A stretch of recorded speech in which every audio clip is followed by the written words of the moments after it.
Actually, my plan for my proposal, ang tagal kong inisip kung paano yan eh. Inisip kong i-mob dance, inisip kong sa restaurant, inisip ko in our favorite place.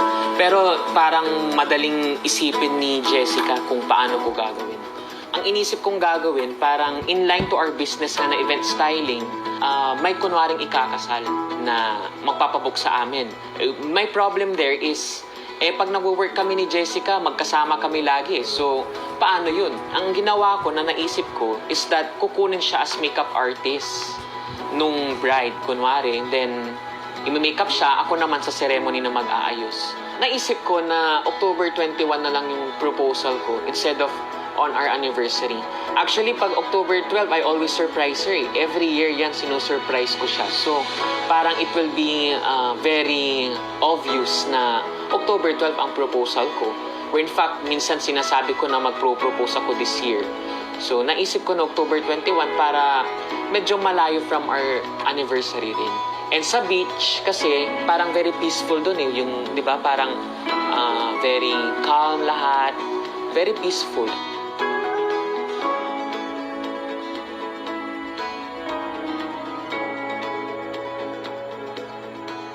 So para makatotohanan, nagpabook talaga sila kunwari to Jessica na ikakasal sila para maniwala si honey ko na ikakasal talaga sila.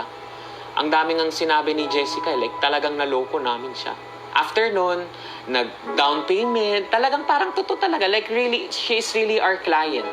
Doon talaga namin finalize yung concept na we did the ocular sa Lingayen. Okay, so we're on our way to the beachfront and check on the place where the proposal will take place. I talk with the band, I talk with the suppliers, kung sino, then kung paano namin yung idea. Yung mahirap doon yung idea ng ceremony. Kasi si Jessica, siya yung hands-on doon sa idea kung paano gawin. Sabi ko sa kanya, ako na bahala sa ceremony, siya na bahala sa make-up.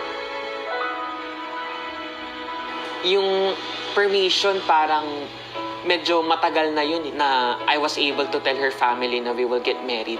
Ever since, kahit nung nandito pa yung mama niya, nabanggit ko na yun na we really plan to get married. So, though it was not that easy to tell, syempre nahiya ako.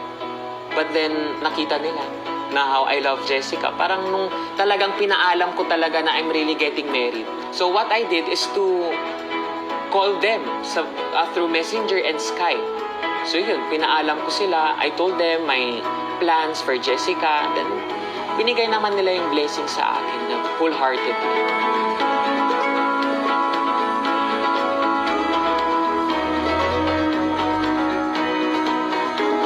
To my family naman, actually at first, hindi sila maniwala. Akala nila joke lang. 1 year yan na akala nila joke lang talaga akong ikakasal. Pero when I really told them na I want to have a family meeting, regarding my wedding, doon ko na sila napaniwala na I'm ready to get married. So, my family is also very hands-on sa planning. They gave me the idea. Sometimes yung idea ko parang pangit sa kanila. But then, we came up to one concept. And ito, yung mangyayari ngayon, yun yung concept na finalize namin. There was a time nung nag-meeting kami nila Jessica with my family. Para siyang niloloko na ang pictorial ni nanay will be on October 21. Tamang-tama nga yun yung kunwaring may makeup siya. So, niloloko siya kung sinong pipiliin niya. Actually, akala niya ngayon nasa Pampanga ako na nagpapas ng documents for the school. Pero, ayun, nandito nga ako to prepare for our proposal.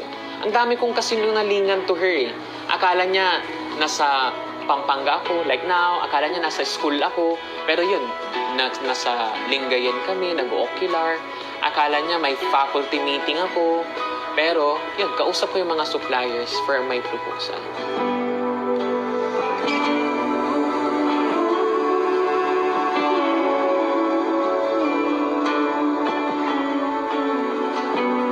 For the 11 years na kami magkasama ni Jessica, half of my life, magkasama na kami yan, magkakilala kami. Our love story started during our first year high school.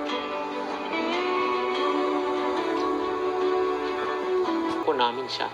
After nun, nag-down payment. Talagang parang totoo talaga. Like really, she is really our client. doon talaga namin finalize yung concept na we did the ocular sa Lingayen. Okay, so we're on our way to the beachfront and check on the place where the proposal will take place. I talk with the band, I talk with the suppliers, kung sino, then kung paano namin yung idea. Yung mahirap doon yung idea ng ceremony. Kasi si Jessica, siya yung hands-on doon sa idea kung paano gawin. Sabi ko sa kanya, ako na bahala sa ceremony, siya na bahala sa make-up. Yung permission parang medyo matagal na yun na I was able to tell her family na we will get married. Ever since, kahit nung nandito pa yung mama niya, nabanggit ko na yun na we really plan to get married. So, though it was not that easy to tell, syempre nahiya ako. But then, nakita nila na how I love Jessica. Parang nung talagang pinaalam ko talaga na I'm really getting married. So, what I did is to call them through Messenger and Skype. So yun, pinaalam ko sila. I told them my plans for Jessica. Then, binigay naman nila yung blessings. Go, go, go! Say yes! Say yes, yes, yes! Mama Ika! Say yes! Go, go, go! Ma, ikakasal daw si Minong.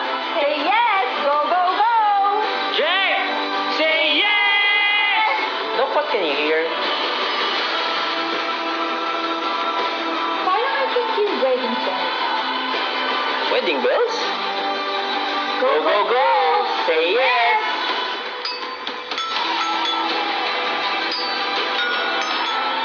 Hey, what you guys doing? We're practicing for Joseph and Jessica's wedding. Oh. Go, go, go! Say yes! Mama, what are you doing? I'm cooking for a special occasion. Make sure to say yes! Say yes! Go, go, go!